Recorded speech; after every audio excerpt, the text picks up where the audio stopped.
सारे मठाधीश धरे रह गए, एक मलंग आया और महफिल लूट गया।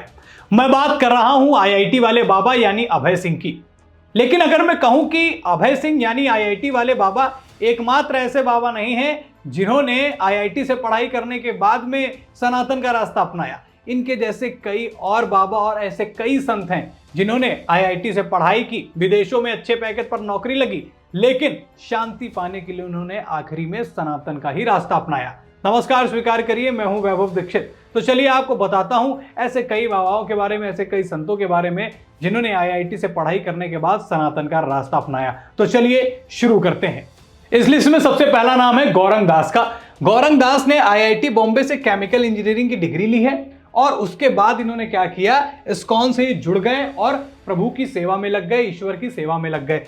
आईआईटी बॉम्बे से इन्होंने पढ़ाई करी, उसके बाद इनको भी आखिरी रास्ता वही दिखा कि भैया भगवान की सेवा कर लो, उसी में सब कुछ मिल जाएगा। एक नाम आपको बताता हूं जिसको आपने सोशल मीडिया पर बहुत देखा होगा, यूथ बहुत इंस्पायर होता है उनसे, उनकी वीडियोस, उनकी रील्स हम अमूमन अपने फीड में देखा करते हैं। नाम है आचार्य प्रशांत। आचार्य प्रशांत ने आईआईटी दिल्ली से इंजीनियरिंग की थी और अब प्रसिद्ध आध्यात्मिक मार्गदर्शक हैं। वही मैंने बोला ना कि अब लोगों को बताते हैं, आध्यात्म के रास्ते पर चलना सिखाते हैं, और इन्होंने भी आईआईटी दिल्ली से ही पढ़ाई की थी। चलिए अब आपको अगला नाम बताता हूं। अगला नाम है संकेत पारिक। संकेत पारिक ने भी आईआईटी बॉम्बे से केमिकल इंजीनियरिंग की, अमेरिका में जॉब छोड़ दी, यानी पढ़ाई करने के बाद अच्छा पैकेज लग गया, उसके बाद भी इन्होंने आध्यात्म का ही रास्ता चुना और ये भी संत बन गए। और आईआईटी वाले जो बाबा हैं उनकी तरह ये भी एक ऐसे आईआईटी बाबा हैं जिनका नाम है संकेत पारिक। अब आपको एक और नाम बताता हूं जिन्होंने आईआईटी करने के बाद ये फैसला लिया, और अगला नाम है महान एमजे। महान एमजे जो है रामकृष्ण मठ के सन्यासी हैं, Tata institute of fundamental research Mumbai में गणित के प्रोफेसर भी हैं। इन्होंने भी आईआईटी से ही पढ़ाई करी है और आखिरी में इन्होंने भी संत बनना ही उचित समझा। अब आपको अगला नाम बताता हूं। अगला नाम है स्वामी मुकुंदानंद का। अगर मुकुंदानंद के बारे में आपको बताऊं, स्वामी जी के विषय में आपको बताऊं, आईआईटी दिल्ली के पूर्व छात्र हैं।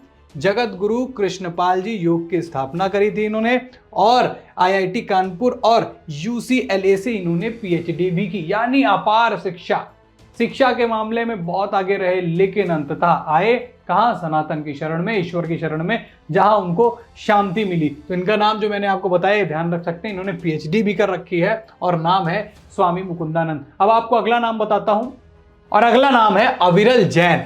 अविरल जैन के बारे में अगर मैं बताऊं तो इन्होंने आईआईटी बीएचयू से कंप्यूटर साइंस की पढ़ाई करी और वॉलमार्ट की नौकरी छोड़ी, और उसके बाद इन्होंने भी आध्यात्म और सनातन का रास्ता अपनाया और अब वो सेवा कर रहे हैं, जनसेवा कर रहे हैं। यानी ऐसे कई नाम हैं जिन्होंने आईआईटी से पढ़ाई करने के बाद इस मार्ग को चुनना पसंद किया। आईआईटी वाले बाबा चर्चित हो गए महाकुंभ से, उनकी बात लोगों को पसंद आ रही है, और ऐसे मैंने आपको कई संतों के बारे में आप जानते भी रहे होंगे, अपने सोशल मीडिया पर उनको आपने देखा ही होगा।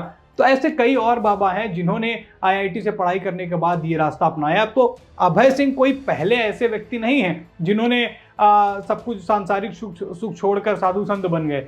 ऐसे कई सारे बाबा हैं जो इस कड़ी में जुड़े हुए हैं, लेकिन उनके बारे में हमें और आपको नहीं पता है। चलिए मैंने आपको बता दिया, अब आप लोगों को बताइए कि भैया अभय सिंह ये आईआईटी से पढ़कर नहीं है, बहुत सारे ऐसे संत हैं जिन्होंने आईआईटी से पढ़ाई की है। इस वीडियो में इतना ही।